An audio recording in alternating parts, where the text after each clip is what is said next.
ذوق لطیف کے پیارے ناظرین، آپ سبھی کو پھر سے خوش آمدید۔ دوستو، آج کی اس ویڈیو میں ہم آپ کو ایک ایسا واقعہ بتائیں گے جسے سن کر واقعی آپ بہت حیران ہوں گے، لیکن اس سے پہلے میں آپ کو بتا دوں کہ قرآن پاک اور نبی صلی اللہ تعالی علیہ وسلم کی حدیثوں کے ذریعے ہم تک جو واقعات پہنچتے ہیں ان کو پڑھنے، پڑھانے، سننے، سنانے کا مقصد انٹرٹینمنٹ ہرگز نہیں ہوتا، بلکہ ان کا مقصد یہ ہوتا ہے کہ ہم ان واقعات کو پڑھ کر اپنے ایمان میں مضبوطی پیدا کریں، اللہ پر یقین کا جو لیول ہے وہ اور بھی اونچا ہو جائے، اور ہمیں اللہ کی قدرت پر اور اس کی طاقت پر ہمارا بھروسہ ہو، اور ہم اپنی مشکلات اس کی بارگاہ میں ہی رکھیں۔ دوستو، یہ واقعہ کیا ہے؟ آئیے ہم اس کو شروع کرتے ہیں۔ بات یہ ہے کہ بنی اسرائیل کے لوگوں نے جو بیت المقدس میں آباد تھے، جب ان لوگوں نے اپنی نافرمانی میں، اللہ کی نافرمانی جب وہ حد سے گزر گئے اور اپنے کرتوتوں کی سبب انہوں نے اللہ کو ناراض کر لیا، تو اللہ پر ان کا عذاب یہ آیا کہ ایک بخت نصر نامی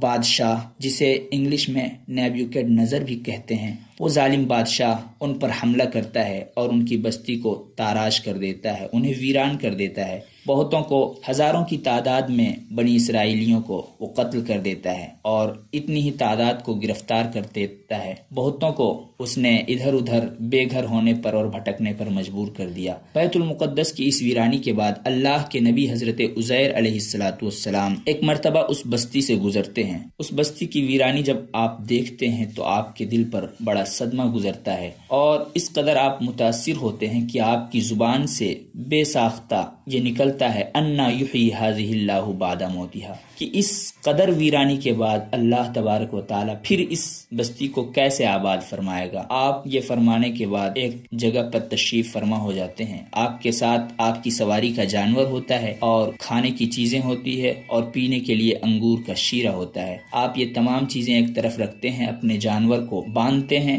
اور وہاں آرام کی غرض سے لیٹ جاتے ہیں۔ جب آپ لیٹتے ہیں تو آپ کے نیند کی حالت میں اللہ عز و جل آپ کی روح قبض کر لیتا ہے، اور اس طرح سے آپ یوں ہی اللہ کے حکم سے دنیا والوں کی نظروں سے اوجھل ہو جاتے ہیں، اور زمانہ گزرتا رہتا ہے، 10 سال، 20 سال، 50 سال، 70 سال کا زمانہ گزر جاتا ہے، اور اس کے بعد پھر ایک بادشاہ، ایران کا بادشاہ، وہ بیت المقدس کے پاس سے گزرتا ہے اور وہاں کی آبادی کی طرف وہ دھیان دیتا ہے، وہاں پھر سے وہ نئے نئے باغ لگاتا ہے، بستیاں آباد کرتا ہے، لوگوں کو وہاں پہ بساتا ہے، بنی اسرائیل کے جو لوگ ادھر ادھر بھٹک رہے ہوتے ہیں ان سب کو وہاں جمع کرتا ہے، اور اس قدر رونق اور اتنی خوشحالی اس شہر میں وہ پھر سے لے آتا ہے کہ جس کی وجہ سے وہ شہر پہلے سے زیادہ حسین اور خوبصورت ہو جاتا ہے۔ اس کے بعد پھر اللہ تبارک و تعالیٰ کے حکم سے حضرت عزیر علیہ السلام کے جسم میں ان کی روح لوٹائی جاتی ہے۔ آپ اپنی آنکھوں سے دیکھتے ہیں کہ آپ کا پورا جسم بے جان پڑا ہوا ہے، اور آپ کے دیکھتے دیکھتے ان سب میں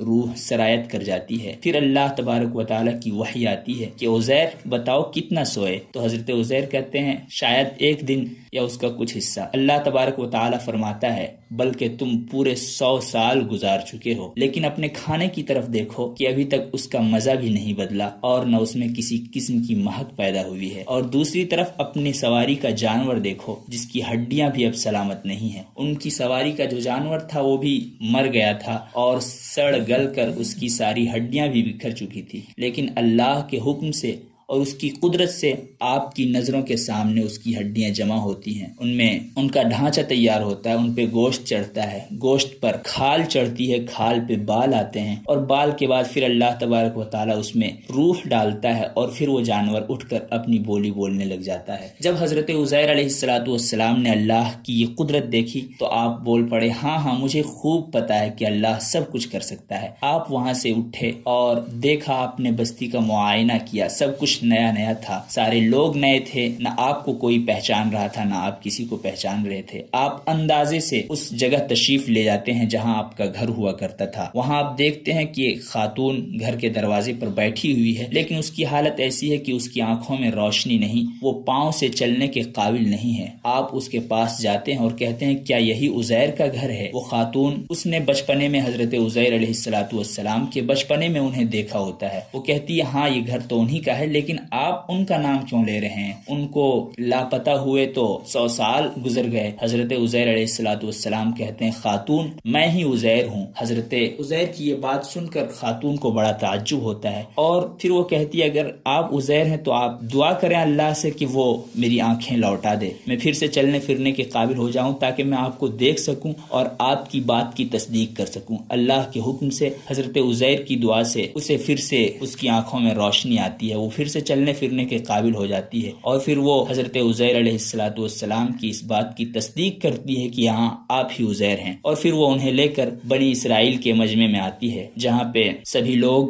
جمع ہوتے ہیں۔ اس مجلس میں حضرت عزیر کے بیٹے بھی ہوتے ہیں جن کی عمر اس وقت 118 سال کی ہو چکی ہوتی ہے، حالانکہ ابھی خود حضرت عزیر علیہ السلام کی عمر 40 سال کی ہوتی ہے۔ آپ بالکل ابھی بھی جوان معلوم ہوتے ہیں، اور آپ کی نظروں کے سامنے آپ کے بیٹے 118 سال کی عمر میں اور آپ کے پوتے بھی بوڑھے ہو چکے ہوتے ہیں۔ لوگ اس بات کو ماننے سے انکار کر دیتے ہیں، لیکن پھر حضرت عزیر علیہ السلام انہیں اپنی نشانیاں دکھاتے ہیں، انہیں تورات پڑھ کر سناتے ہیں، اور اس کے بعد پھر انہیں بھی یقین آ جاتا ہے کہ ہاں آپ ہی حضرت عزیر علیہ السلام ہیں۔ تو دوستو یہ واقعہ تھا، کتنا حیرت انگیز واقعہ ہے، اور اللہ کی کیسی قدرت ہے اس واقعے کے اندر، آپ اس کا اندازہ کر سکتے ہیں۔ بے شک ہمارا اور آپ کا رب سب کچھ کر سکتا ہے، اس کے یہاں کوئی چیز غیر ممکن نہیں۔ ناممکن اور ممکن یہ تو ہمارے اور آپ کے لیے ہے، اللہ کے یہاں کوئی چیز ناممکن نہیں ہے۔ آپ بتائیں کہ کیسا لگا آپ کو یہ واقعہ۔ پھر ملتے ہیں کسی اگلی ویڈیو میں، تب تک کے لیے